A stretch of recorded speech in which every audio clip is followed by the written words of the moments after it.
국가 안보를 넘어 대한민국의 미래 성장을 주도할 K방산을 선도하고 계시는 김민석 총리님을 큰 박수로 모시겠습니다.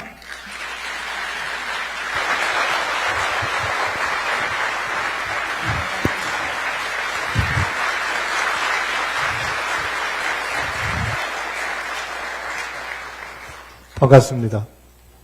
이게 카이는 확실히 다르네요. 이 마이크 딴 데서 이거보다 훨씬 우주적으로 잘 되는 것 같은데요. 이게 잘 들리시죠? 네, 반갑습니다. 바쁘신 시간에 이렇게 잠시 시간을 내서 대한민국이 현재 어떤 상태에 있고 또 어디로 가고 있는가에 대해서 잠깐 이렇게 말씀을 나눌 기회를 갖게 돼서 저로서는 대단히 영광스럽습니다. 오늘 세계 4대 방산 강국을 지향하고 있는 대한민국의 어떤 미래 방산의 심장이라고 할 수 있는 이곳에 와서 잠시 현장도 둘러보고 또 기업 관계자 여러분들의 말씀도 듣고 하는 시간을 가졌습니다. 저로서도 굉장히 의미 있는 시간이었습니다. 오늘 제가 이 국정설명회라는 것은 현재 우리 정부가 지난 몇 개월, 이제 6개월 정도가 지났는데요. 6개월 정도 걸어온 길, 그리고 현재 상황을 어떻게 보고 있는가, 앞으로 어디로 가려고 하고 있는가에 대해서 이렇게 말씀 나누는 자리를 곳곳에서 가지고 있습니다. 지방자치단체, 시나 도에서 갖기도 하고, 또 정당에서 요청을 해서 갖기도 하고, 평통 같은 곳에 갖기도 하고 하는데, 이렇게 오늘 이런 자리는 처음인 것 같습니다. 대단히 뜻깊습니다. 원래 3시에 시작돼서 4시까지 되기로 되어 있던 우리 시간이기 때문에 제가 가급적 압축적으로 한 30분 내에 말씀을 드리도록 하겠습니다. 다 아시는 내용들이기 때문에 정부에서 함께 일하고 있는 사람들이 대략 어떤 식으로 바라보고 있는가, 어떤 고민을 하고 있는가 하는 것을 함께 정리해보는 의미다라는 정도로 하시면 될 것 같습니다.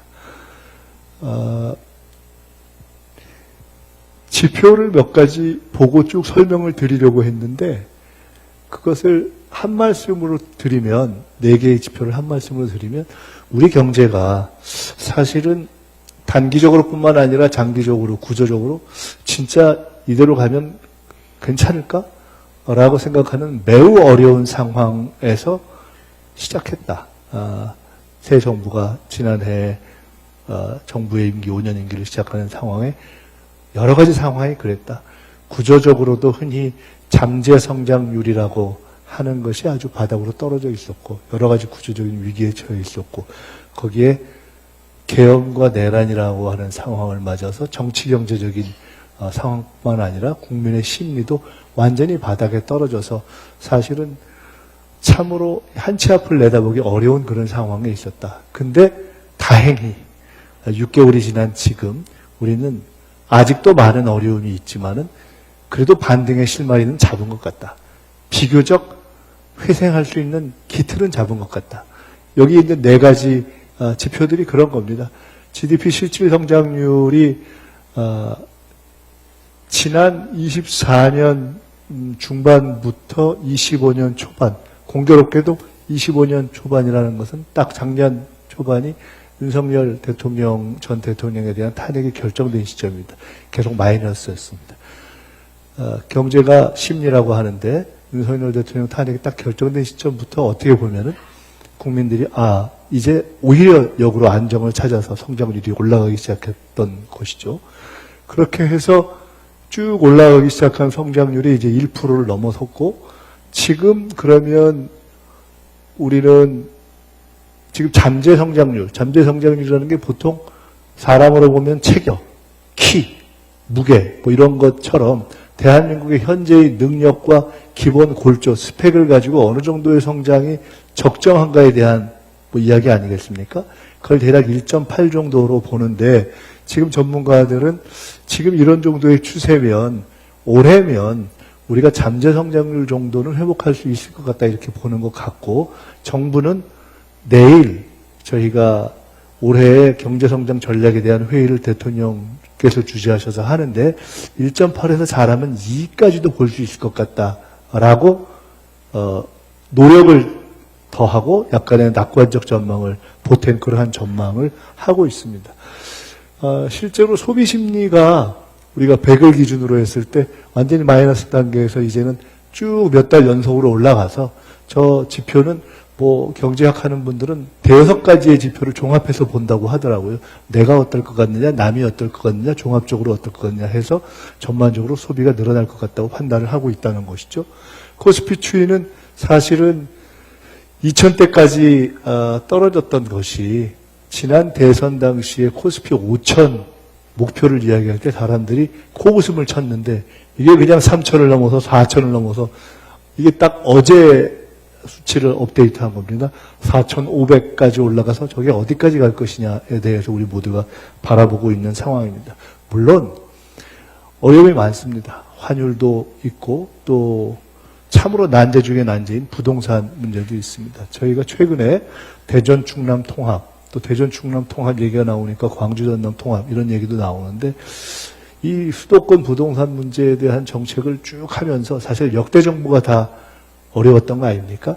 이게 전반적인 국토의 균형 발전의 해결 없이는 과연 수도권 부동산 문제를 해결하기가 참 어렵겠구나라는 고민 속에서 나오고 있는 최근의 화두들이다 이렇게 보시면 될 것 같습니다. 어쨌거나 그런 여전히 만심할 수 없는 그러한 몇 가지의 사안이 있고 또 하나는 가령 제가 며칠 전에 대한상공회의소 신년하르시에 갔더니 상공회의소의 회장인 SK의 최태원 회장이 아주 절박한 심정으로 이야기한다라고 하면서 쭉 이야기하면서 드는 얘기 중에 하나 The game is over. 예를 들어 대통령께서 이제 지금 중국 방문을 하셨는데 중국의 입장에서는 최근에 The game is over라고 할 만큼 이미 중국의 여러 산업들이 다 이미 우리의 경쟁력을 다 넘어서 버렸다고 할 정도로 지금 갔다 하는 위기감을 산업계가 가지고 있는 그런 여러 가지 위기감의 요소들이 있지만 그러나 중요한 것은 첫째는 추세가 중요하기 때문에 추세에 있어서는 우리가 반등을 시작했고 심리에 있어서도 국민이 한번 해보자라는 상황까지는 간 것 같다. 이제 어떻게 하느냐는 우리의 지혜와 노력과 전략에 달려있다라는 상황입니다. 빼놓을 수 없는 것이 한미 관세 협상에 대한 평가입니다.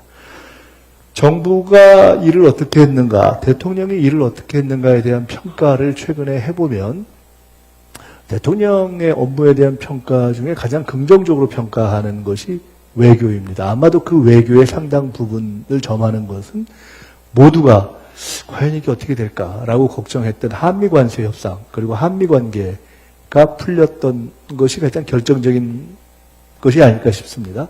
한미 관세 협상에 대해서는 사실은 많은 분들이 이렇게 관심을 갖고 지켜보셨기 때문에 뭐 관세가 15%가 됐다, 뭐 어떻게 됐다 이런 여러 가지가 있는데 제가 그에 대해서 다 설명드리기는 좀 복잡할 것 같아서 딱 세 가지 포인트만 말씀을 드리려고 합니다. 첫째는 우선 한미 관세 협상은 아주 어려운 협상이에요. 쉽지가 않죠. 왜? 미국하고 하니까. 왜? 미국이 세니까. 미국이 그냥 센 게 아니라 너무 세니까. 그렇지 않습니까?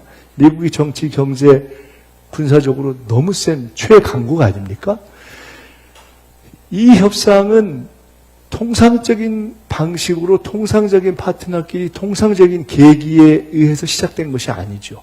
FTA라는 통상의 환경이 있었고 국제적인 무역 질서가 존재하는데 그것과 상관없이 강대국의 가장 강한 지도자가 문제 제기를 하면서 전 세계의 모든 나라들이 다 기본적으로는 그다지 원치 않지만 수용을 하면서 시작된 협상 아니겠습니까?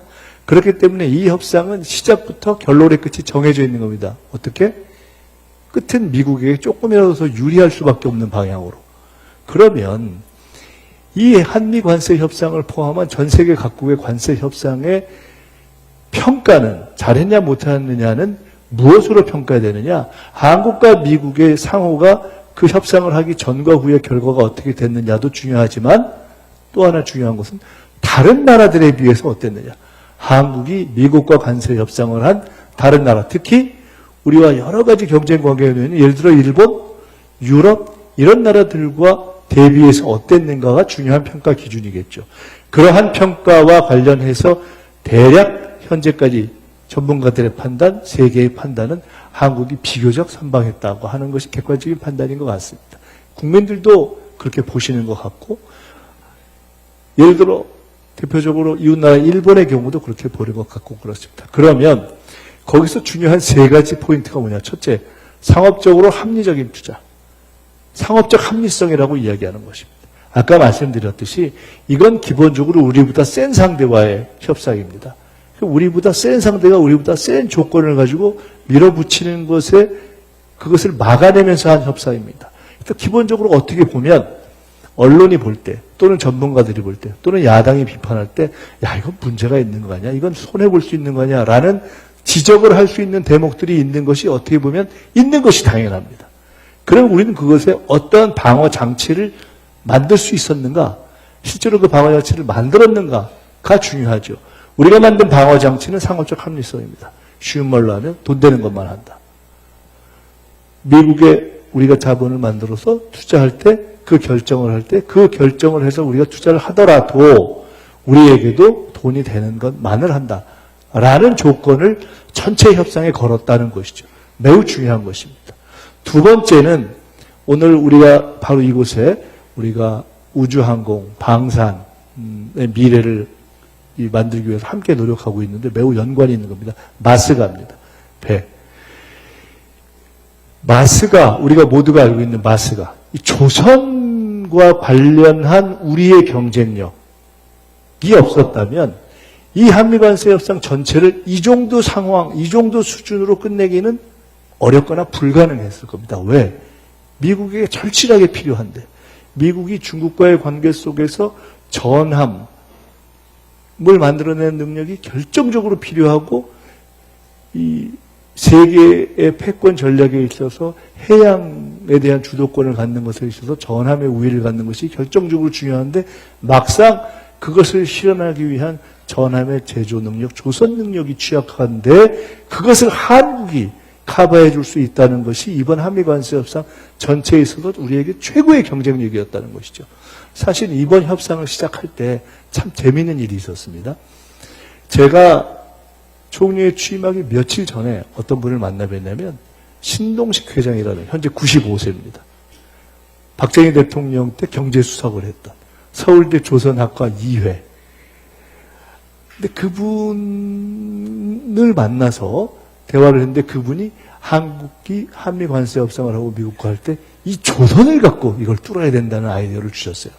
그분의 말씀만으로 우리가 전략을 짜는 것은 아니지만 그런 말씀을 듣고 그것을 대통령님께도 말씀드리고 우리 정부 내에서도 논의를 하고 저희가 전략을 짤 때 중요한 참고가 된 것이 하나가 된 것은 분명합니다. 이 말씀을 드리는 이유는 우리가 그렇게 해서 정말 이순신 장군의 전통으로부터 쭉 거북선으로부터 내려와서 이렇게 만드는 그 역량이 오늘 우리가 국익 전체를 걸고 협상을 했던 이 협상을 이끌어내는 데 있어서 조선에 대한 그런 어떤 압도적인 경쟁력을 가진 그 경쟁력이 없었다면 우리는 국익 전체를 지키기가 어려웠을 거라는 겁니다. 다시 말씀드리면 앞으로도 대한민국은 여러 시기, 여러 국면, 여러 사안에서 국익을 걸고 다른 여러 나라들과 머리를 맞대거나 경쟁을 하거나 전략을 걸고 협상해야 될 일이 많을 텐데 그때 우리에게는 이번에 조선 마스가처럼 우리만이 가지고 있는 고유한 분야, 고유한 경쟁력, 고유한 기술을 반드시 몇 개를 만들어야 한다. 그래야 앞으로 살 수 있다. 이번 협상이 끝날 시점에 대통령께서 국력을 키워야 한다는 것을 절감했다라는 말씀을 몇 번 공사석에서 했습니다. 그 말의 뜻은 그런 겁니다. 세 번째 포인트는 뭐냐? 이번 협상에 있어서 사실은 생각보다 길어졌습니다. 그래서 언론이나 야당에서 왜 빨리 끝내지? 이런 얘기를 한 적이 있었습니다. 근데 쉽게 끝나지 않고 쭉 가서 결국은 에이펙이 되는 시점에 끝났습니다. 지난 대선 전에 그 전임 정부 때 이걸 빨리 끝내자라는 이야기도 있었고 또 그 사이 중간쯤 끝내자는 이야기도 있었는데 몇 번 이걸 빨리 마치는 것이 좋다라는 압박이 있을 때 이것을 지켜냈던 가장 큰 일종의 기둥이 있었습니다. 그것은 뭐냐면 처음 시작할 때 대통령께서 절대로 일방적으로 불리한 것에 대해서는 서명하지 않겠다. 절대 시간에 쫓기지 마라. 라는 말씀을 하셨는데 그 가이드라인을 받고 시작할 때만 해도 실제로 이번 협상에서 중요한 중추적 역할을 실무적으로 했던 김용범 정책실장이나 또는 트럼프 대통령이 터프 가이라고 이야기했던 터프 니고시에이터, 강한 협상가라고 평가했던 김정관 장관 같은 분도 이후에 고백하기를 그 대통령의 딱 입장이 없었다면 그렇게 버티기 어려웠다. 그리고 사실은 우리 같은 경우에 그렇게 어려운 상대와의 어려운 협상을 이끌어가고 일정한 상대적인 유리함으로 끝낼 수 있었던데 가장 결정적인 것은 그런 탑에 확고한 의지가 담겨 있었기 때문에 가능했다라는 것입니다. 우리는 그러한 세 가지 포인트들을 가지고 이번 한미 관세 협상을 마무리할 수 있었습니다. 사실은 아까 말씀드렸듯이 새 정부가 시작하면서 열흘도 불과되지 않는 시간부터 외교가 시작돼서 숨가쁘게 달려왔습니다. 연말까지 계속 외교를 했고 지금 시작하자마자 중국과 그리고 바로 이어져서 또 일본과 이렇게 이어집니다. 이에 대해서도 다시 말씀드리겠지만 예를 들어 에이펙 정상회의, 이거 이제 흥미로운 대목이에요. 이거 한 가지만 말씀드리겠습니다. 에이펙 정상회의를 마칠 때 문화 창조 산업을 역내의 어떤 미래 전략 산업으로 한다라는 내용을 집어 넣습니다. 원래 없던 내용입니다. 그때 그것이 꼭 그렇게 별거 아닌 것 같지만 쉽게 들어가지 않았습니다. 긴장이 있었습니다. 근데 결국 들어갔습니다. 왜? 문화 창조 산업을 미래의 역내의 전략 산업으로 넣는다는 것의 의미는 최근에 소위 K-팝 등 한류가 이 세계적으로 붐을 일으키고 있는 상황에서 저 문화 창조 산업을 공동의 관심 영역으로 한다는 것 자체가 한국에게 더 큰 그라운드를 열어준다는 의미가 있었기 때문에 그 또한 쉽지 않은 그러한 긴장 관계가 있었다. 이런 것들을 다 넣는 그런 방식으로 외교가 진행되었다. 자, 이제 다시 좀 쪼개서 말씀을 드려보겠습니다. 설명 안 드려도 아시지 않습니까? 대통령 국무회의가 오픈됐습니다. 타운홀 미팅이 생중계가 시작됐습니다. 업무 보고가 이제 완전히 정점에 달했습니다. 제가 대통령께 언제 그런 말씀을 드렸거든요. 장르를 하나 만드셨어요. 무슨 장르? 이 넷플릭스보다 더한 정치 다큐 장르를 만드셨다고. 이제 완전히 이제 오픈돼서 다 아시지 않습니까? 오늘 저희가 국무위원들끼리 이 텔레그램이나 이런 SNS 방을 열어서 소통을 합니다. 법제처장님께서 법제처에서 업무 보고를 생중계로 공개회의를 했다 하면서 그걸 이제 녹화본을 올리셨더라고요. 잘했다 이렇게 하셨고 국무회의에서 시작된 그러한 모델이 전 부서로 확산되고 있습니다. 총리실도 3번에 걸친 자체 업무 보고가 있는데 어제 첫 업무 보고를 했고 2번째, 3번째를 계속 하게 됩니다. 이것은 이렇게 확산될 것입니다. 대통령이 이 불을 당긴 이 공개 행정, 열린 국정은 점점 더 확산될 것입니다. 사실 이 뿌리는 제가 찾아보니까 첫 대통령 업무 보고를 생중계는 아니지만 공개했던 것이 김대중 대통령 때 처음 하셨더라고요. 이 뿌리가 이어져서 노무현 대통령으로 이어지고 쭉 이렇게 민주정부가 이렇게 국민과 함께 해야 한다라는 국정을 국민과 함께 하는 그 원칙의 축적을 통해서 오늘까지 왔고 저희는 이것은 한편으로는 국민들께 알리고 또 한편으로는 국민들께 직접 저희가 아이디어를 듣고 또 한편으로는 저희들을 내놓는다는 의미가 있습니다. 용산을 청와대로 옮겼어요. 청와대로 옮기고 처음 점심 식사를 대통령하고 국무장관, 장관들 몇 분이 했습니다. 저 삼청동에 있는 삼청동 수제비라는 데서 수제비를 먹고 바로 옆에 총리 공간이 있습니다. 그래서 거기 잠깐 커피 한잔 하시자고 해서 몇 명이 이렇게 앉았는데 기자들이 거기 있는 자리에서 대통령께 여쭤봤습니다. 스트레스를 어떻게 푸세요? 그러니까 제가 이렇게 있다가 옆에서 내가 잘은 모르겠는데 아마 우리 일 시키면서 푸는 것 같다고. 대통령이 딱 맞는 것 같다고. 그 자리에서 얼마 전에 이 마지막 업무 보고 마지막 날 해수부 업무 보고를 할 때 통상은 이제 다들 속으로 이제 이게 이제 끝이구나. 이제 잠깐 한숨 돌렸다 이러고 있을 때 1년 후를 기다려야지 하고 있을 때 애들이 6개월 후에 업무 보고 다시 한다고 했을 때 얼마나 기뻤겠습니까?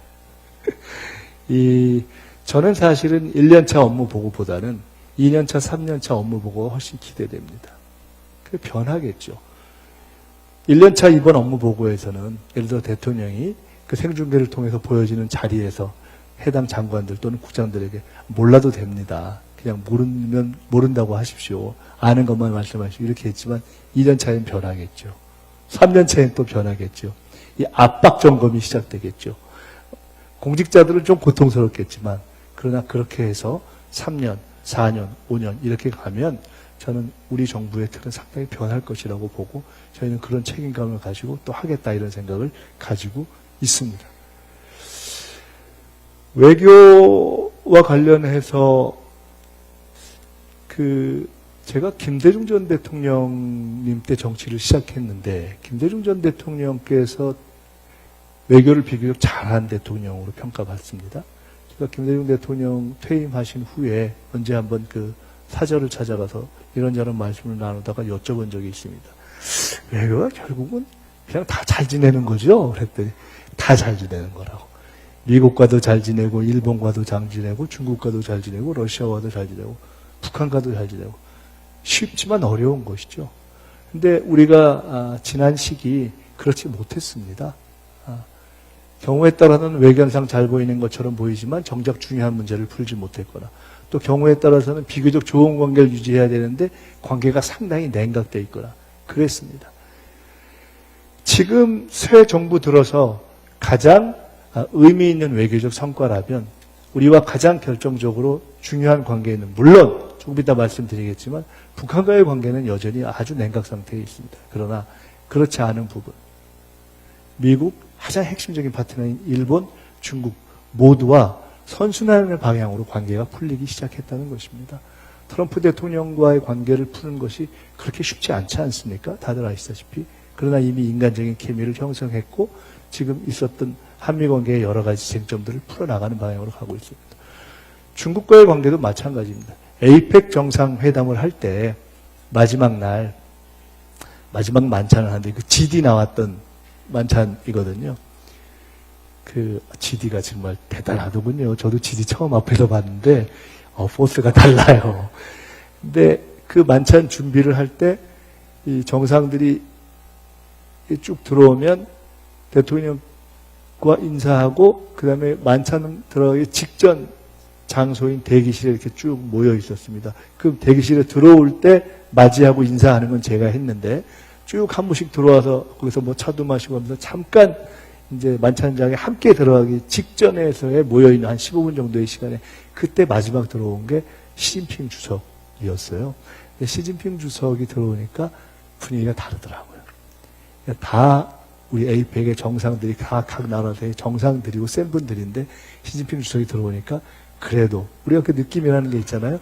말 한마디라도 더 하고 악수라도 한번 더 하고 이렇게 딱 이렇게 모여지는 그러니까 그런 어떤 강국의 힘이 있는 것이죠. 사실 시진핑 주석과의 개인적인 케미를 형성한다는 것이 그렇게 쉽지 않지 않습니까? 근데 결국은 지난번 두 번의 만남을 통해서 이번 샤오미가 몇 억 뷰가 나왔다고요? 혹시 아세요? 6억 뷰가 나왔다는 겁니다. 이게 어마어마한 거 아닙니까? 얼마 전에 이번에 중국 가시기 전에 대통령하고 말씀 나눌 기회가 있었습니다. 몇 사람이. 진짜 힘들다고. 진짜 고민된다고. 이 준비하는 거 정말 어렵다고. 이 디테일 다 이게 외워서 연구해야 된다고. 각자에 대한 연구. 그러한 노력들이 다 국익을 위한 거죠. 우리 쉽지 않았던 다카이치 일본 총리와도 지금 중국과 일본 간의 관계는 이렇게 쉽지 않지 않습니까? 근데 어쨌든 우리가 그 양쪽에 양손을 다 왼손 오른손 다 우리가 따뜻하게 잡는 그러한 외교를 해나가고 있는 것 아니겠습니까? 저는 많은 분들이 아니 이재명 대통령이 유학파도 아니고 무슨 외교통도 아니고 근데 어떻게 지금 국민들의 평가는 외교가 제일 잘 나오잖아요. 그리고 어떻게 저형의 외교를 저렇게 잘하지? 저는 그걸 최근에 바라보면서 떠올리는 장면이 있습니다. 우리 앞에 민홍철 의원님, 김정호 의원님, 허성무 의원님, 우리 당의 의원님들 세 분이 와 계신데요. 잘하라고 박수 한번 좀 쳐주십시오.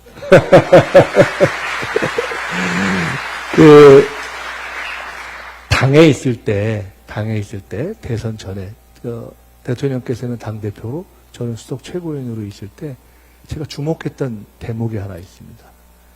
거의 매주 꼭 우리가 통상 정치인들이나 또는 당대표들이 미국 대사, 일본 대사, 중국 대사는 이렇게 만나기도 하지만 그렇지 않은 나라의 대사들을 지속적으로 쭉 잘 만나지 않습니다. 근데 대통령께서 대표 시절에 쭉 만났습니다. 지속적으로. 저는 그때 그걸 보면서 저것이 준비하는 것이구나 이렇게 생각을 했었습니다. 그런 준비들이 축적이 된 것이죠. 국익을 위한 그러한 준비의 노력들이 오늘 우리의 외교를 적어도 당당한 모습, 국민들께서 적어도 이런 평가는 해주시지 않을까 싶습니다.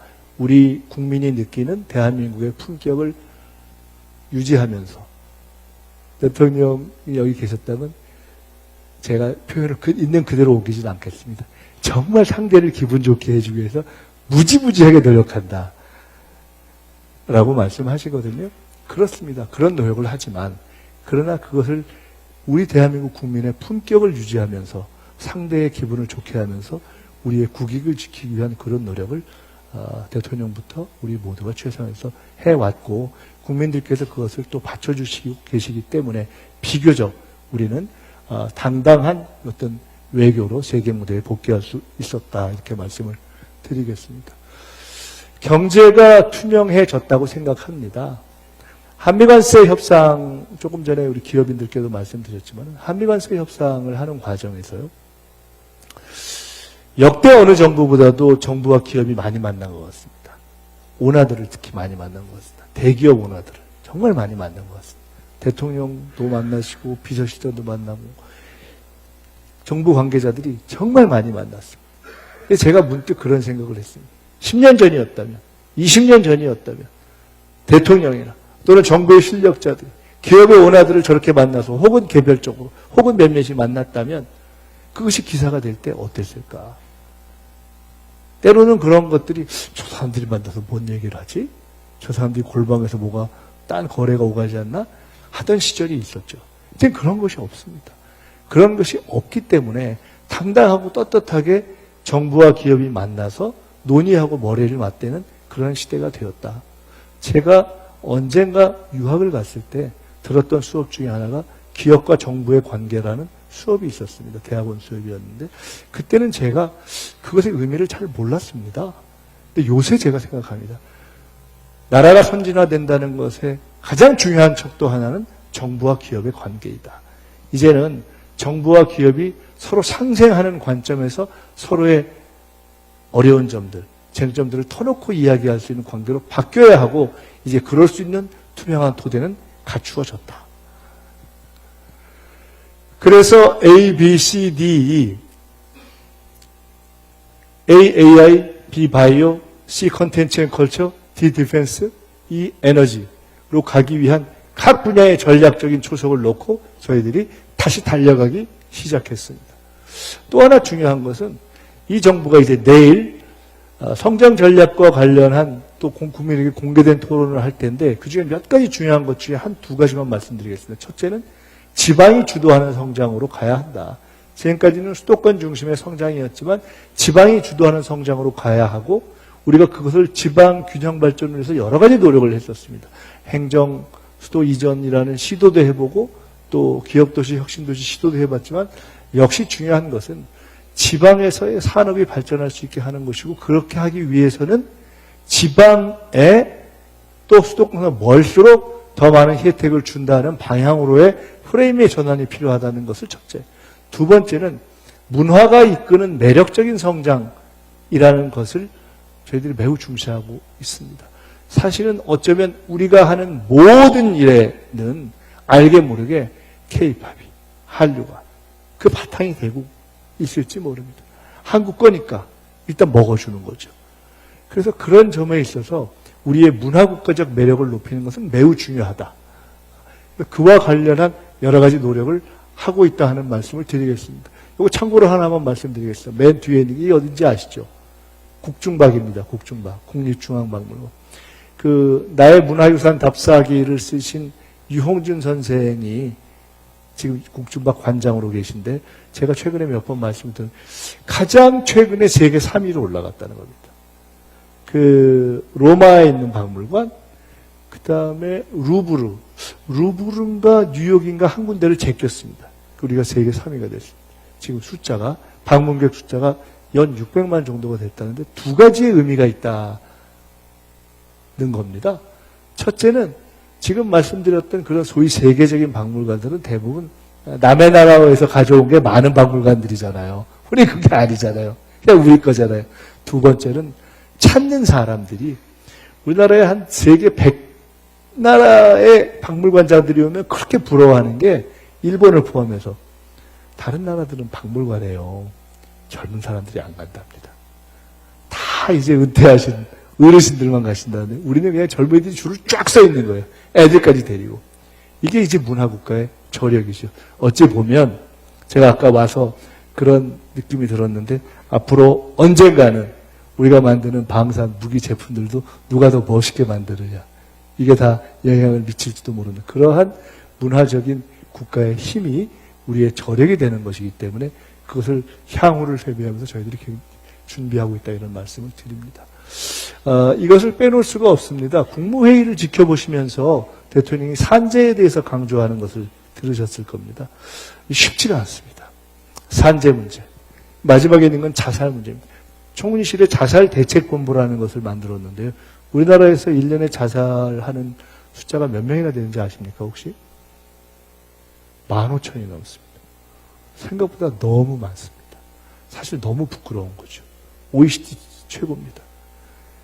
자살, 산재, 산불 이런 걸 통해서 생명을 잃지 않아도 되는데 잃는 숫자가 우리가 자랑하는 그런 명 뒤에 그 암이 너무 큽니다. 이것들을 없애야 한다라고 저희는 생각합니다. 그래서 뭔 산재 얘기를 저렇게 강조하고 또 강조하나 이러실지 모르지만 이제는 그것을 강조하고 또 강조해야만 되는 그러한 단계로 접어들었습니다. 생각보다 쉽지 않습니다. 산재를 그렇게 강조했는데 여차하면 그에 대한 문제가 생기면 과징금을 막 엄청 때리자 이렇게 했는데도 쉽게 줄지 않습니다.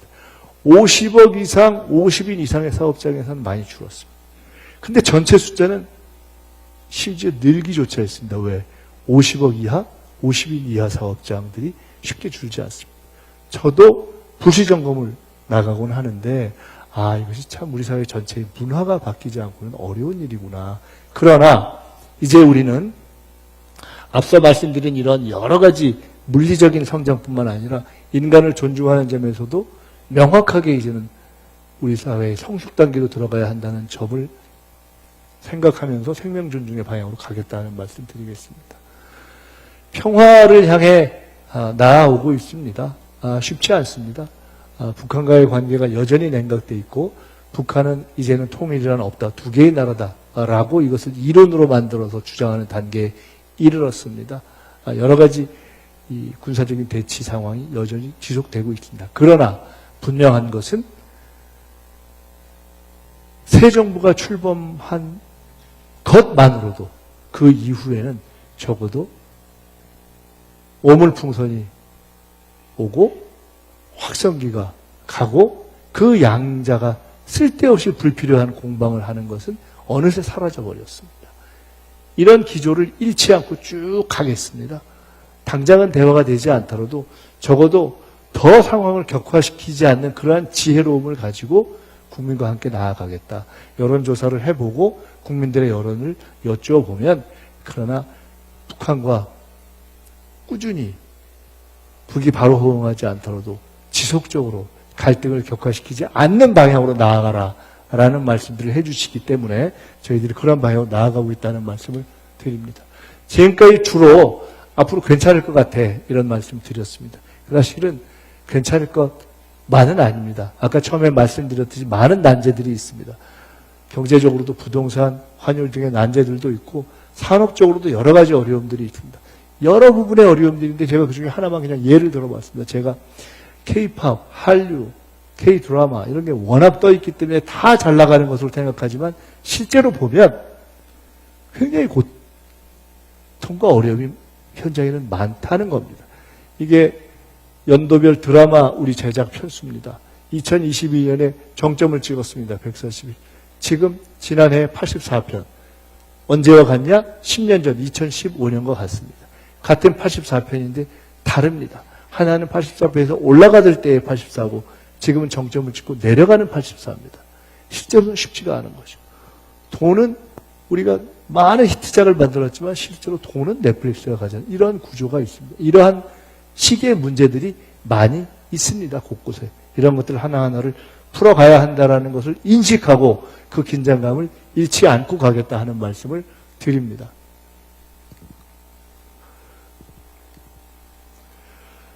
종합적으로 말씀드리면 이재명 정부가 이제 6개월 좀 지났습니다. 저희는 이런 생각을 가지고 하려고 합니다. 정치는 결국 국민이 한다. 그리고 국민의 집단지성을 믿고 가야 한다. 저희가 하는 일을 가급적 열려고 하는 취지도 그러한 것입니다. 부족함이 있을 것입니다. 그러나 계속 더 열겠습니다. 열고 말씀을 듣겠습니다. 얼마 전에 나온 조사를 하나 보니까 공공기관에 대한 신뢰에서 정부에 대한 신뢰가 54%가 나왔습니다. 맞죠? 54%였죠? 의회, 법원, 검찰 등등을 처음으로 다 뛰어넘었습니다. 처음 있는 일이랍니다. 잘하는지 못하는지는 비교적 봐서 뭐 그런 대로 하는 것 같다. 아주 잘한다? 이건 모르겠다. 그러나 너희들이 투명하게 열고 국민들과 소통하려고 하는 것은 인정해 주겠다라는 국민의 뜻과 평가가 아닐까 이렇게 생각합니다. 적어도 국민 여러분께서 그래 우리한테 숨기는 거 없이 열어놓고 투명하게 해. 그러면 우리가 일할 수 있도록 믿고 해줄게 라는 신뢰의 회복이 시작되는 것이다 이렇게 생각을 합니다. 그렇게 계속 해나가겠습니다. 새해 그 대통령의 신년사를 통해서 강조된 것이 두 개 있습니다. 하나는 경제, 또 하나는 통합입니다. 사실 우리는 지금 어려운 일들을 동시에 해나가고 있습니다. 한편으로는 여전히 끝나지 않은 군사 쿠데타 내란 아직 첫 재판의 결과도 나오지 않지 않았습니까? 그래서 내란 극복을 안 할 수가 없습니다. 우리가 일제 때의 경험도 있고 독일 같은 나라의 경험도 있고 프랑스의 경험도 있고 자체 내에서 잘못된 것들을 제대로 심판하지 않았을 때 그것이 다시 양산될 수 있다는 것을 제가 계엄이 이 윤석열 정부가 계엄을 꿈꾸고 있다는 얘기를 처음에 한 사람인데요. 그 얘기를 했을 때 많은 분들이 저한테 아유 저거 미쳤구나 이랬습니다. 누가 그것이 가능하다고 생각했습니까? 가능하지 않은 일이 일어나지 않았습니까? 다시는 그런 일이 가능하지 않도록 완전하게 뿌리를 뽑고 완전하게 제도를 바꾸는 그런 노력을 우리 사회 전체적으로 정상화하지 않으면 언제든지 다시 일어날 수 있는 것이죠. 그러나 다행히 세상이 바뀌고 우리 국민의 힘으로 막아낼 수는 있었지만 여전히 우리는 내란 극복의 과제가 있습니다. 그러나 동시에 그것만을 가지고 갈 수는 없고 우리는 경제의 회복을 넘어 도약으로 가기 위해서 모든 힘을 다 모아야 하는데 그걸 위해서는 국민적 통합이 대단히 중요합니다. 내란 극복을 넘어서 경제와 국민 통합으로 가야 한다는 생각을 하고 있습니다. 이 그림은 뭐냐면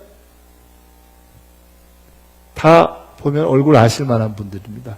각부 장관들 등등 있습니다. 제가 가끔 이렇게 설명합니다. 이재명 정부, 국민주권 정부는 아주 쉽게 이야기하면 딱 네 그룹으로 구성되어 있다. 첫째, 민주당에서 오래 했던 분들. 저 같은 사람, 김윤덕 장관, 정성호 장관, 김성원 장관, 정동영 장관 이런 분들, 정치 오래 했던 분들이 있습니다. 두 번째는 관료를 하다가 온 분들이 있습니다. 코로나 우리 막아냈던 정원경 장관, 또 구윤철 부총리, 조현 외교부 장관. 세 번째는 경제를 하다가 오신 분들이 있습니다. 아예 경제에서 오셨거나 아니면은 관료를 하다가 기업에 갔다가 다시 오신 분들. 배경훈 장관, 뭐 김정군 장관, 한성수 장관, 네이버에도 계셨고 카카오에도 계셨고 우리 카카오에 있던 하정우 수석 잘 아시죠? 그런 분들이 있습니다. 그런 분들을 사실은 우리가 모험적 시도를 통해서 와서 같이 일하게 하고 있는 거죠. 또 하나 그룹이 있습니다. 전 정부에서 일했던 분들. 윤석열 정부에서 일했던 분들이 있는 거죠.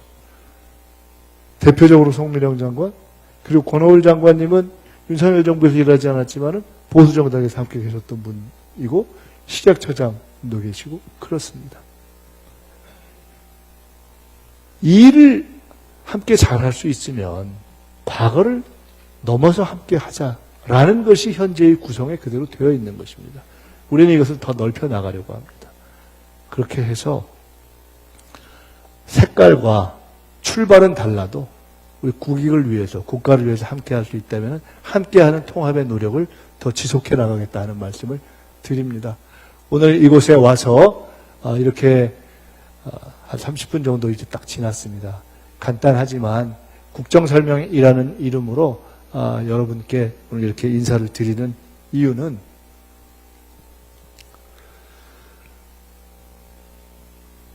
저희는 저희가 맡은 일을 저희가 있는 곳에서 최선을 다해서 하겠습니다. 대통령이 열심히 하시고 저도 부족하지만 최선을 다하고 장관들도 최선을 다해서 하겠습니다. 방산 4대 강국으로 가는 일 다들 애써 계시지만 이곳에 계신 분들이 전력 투구해 주십시오.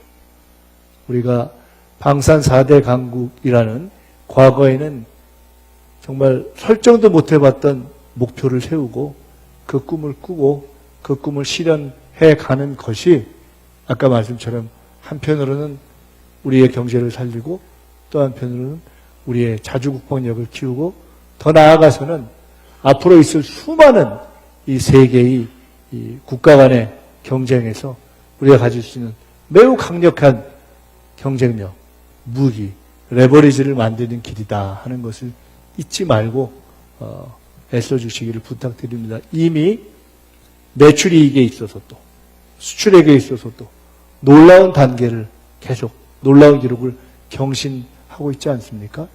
오늘 이 자리를 빌어서 다시 한번 애써주시고 계시는 여기 모든 분들께 감사의 말씀을 드리고 저희도 우리 한국의 방산 성장 또 우주항공산업의 성장을 위해서 함께하겠다. 언제든지 필요하신 말씀 또 질책과 아이디어를 기쁘게 받아들이겠다 하는 말씀을 드리는 것으로 간단한 말씀을 마치겠습니다. 고맙습니다.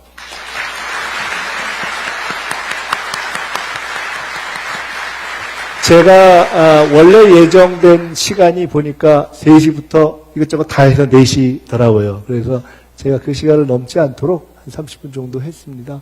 그리고 나서 또 진행하셔야 될 일과도 있을 것 같고 또 저도 이동해야 될 것도 있을 것 같아서 원래 있는 Q&A 시간이 있는데 혹시 꼭 필요한 질문이나 또는 주문의 말씀이 있으면 제가 최소한 몇 분 해서 말씀 듣고 답변 드리는 것으로 마무리할까 합니다. 어디 또 혹시 말씀 주실 분 계시면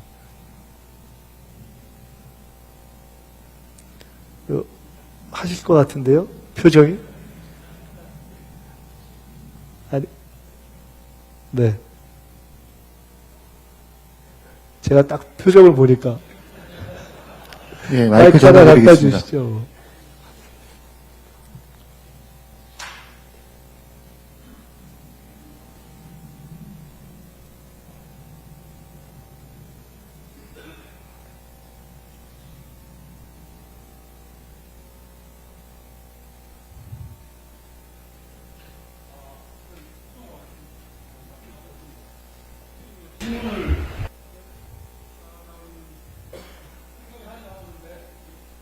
를 주셨으니까 그냥 그 오늘 말씀 중에 5가지 ABCD를 말씀해 주셨고 제가 이제 가만히 말씀을 듣다가 4가지는 그냥 생활 속에서 제가 하고 있는데 한 가지는 내가 직접 생업으로 이렇게 하고 있구나라는 그런 생각이 들어서 보람을 느꼈다.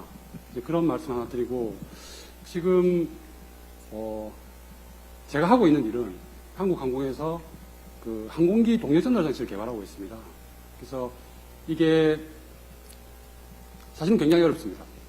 어려운 이유는 일단 기술이 부족하고, 그 다음에 구매력이 부족하다 보니까 갑으로서의 역할보다는 을지를 당한다. 이제 그런 일들이 굉장히 비일비재합니다. 그리고 이제 개발 일정을 충족하기 위해서 여러 가지 대체 방안들을 같이 꾸려 나가다 보니까 일이 2배, 3배 막 이렇게 늘어나는 그런 경우들이 있습니다. 그래서 저는 뭐 다른 얘기라기보다는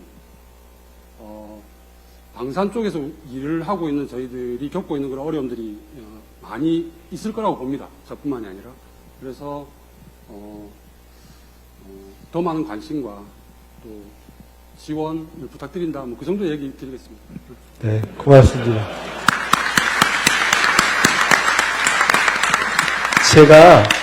제가 표정을 딱 보고 딱 그 정도 말씀 하실 것 같아가지고 하시라고 했습니다. 혹시 한 분 더 저기 계시네요. 저 한 분만 더 말씀 듣고 제가 마무리하겠습니다. 혹시 더 안 계시죠? 예, 반갑습니다. 저는 카이에서 일하고 있는 배우길입니다. 우리 이재명 정부에서 우리 국정 같은 것들을 이렇게 공개하셨잖아요. 근데 그 공개하는 와중에 보면은 중요한 정보 같은 것도 이제 오픈될 수 있는 그런 위험성이 있는데, 그런 부분에 대해서 어떤 고민을 하셨는지. 이 질문을 드리는 이유는 저희 방산이라는 업체도 굉장히 정보에 민감한 그런 기업인데, 우리도 그런 정보를 오픈을 해야 되는 건지, 지금 4차 산업에 대해서는 이렇게 정보를 많이 오픈하는 그런 충돌되는 부분이 있는데, 그런 면에서 우리 정부에서는 어떻게 국정을 오픈할 수 있었는지에 대한 의견 한번 듣고 싶습니다. 네. 요 말씀, 두 분 말씀에 대해서만 제가 말씀드리고 마무리하겠습니다.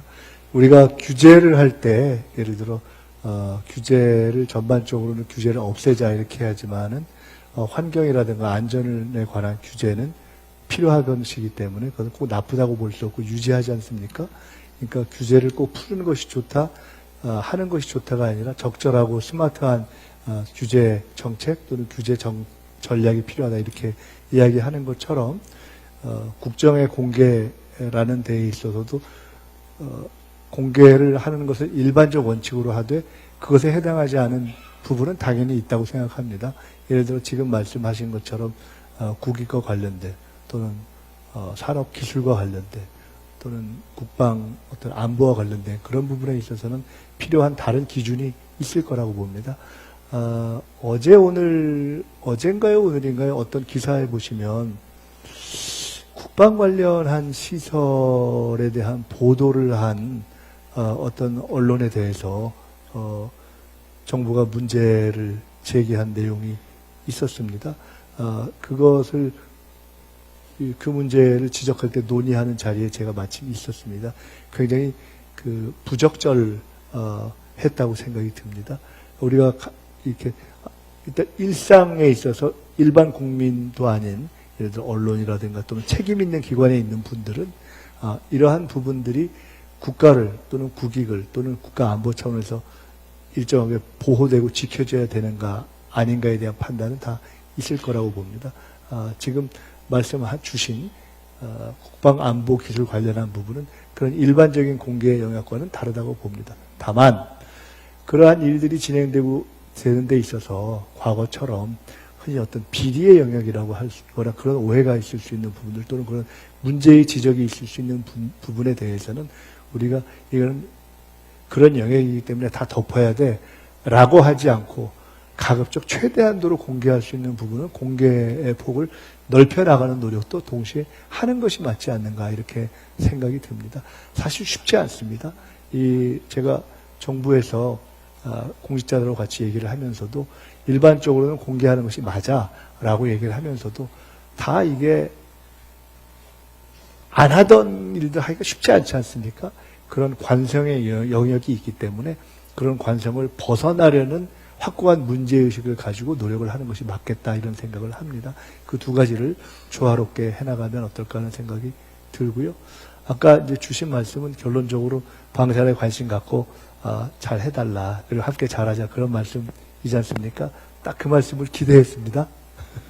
그리고 아까 그 간담회에서도 말씀이 있었는데 몇 가지 문제제기 가운데 제가 일맥상통한다고 표현됐던 것이 하나 있습니다. 그것이 뭐냐면 국산화와 관련된 겁니다.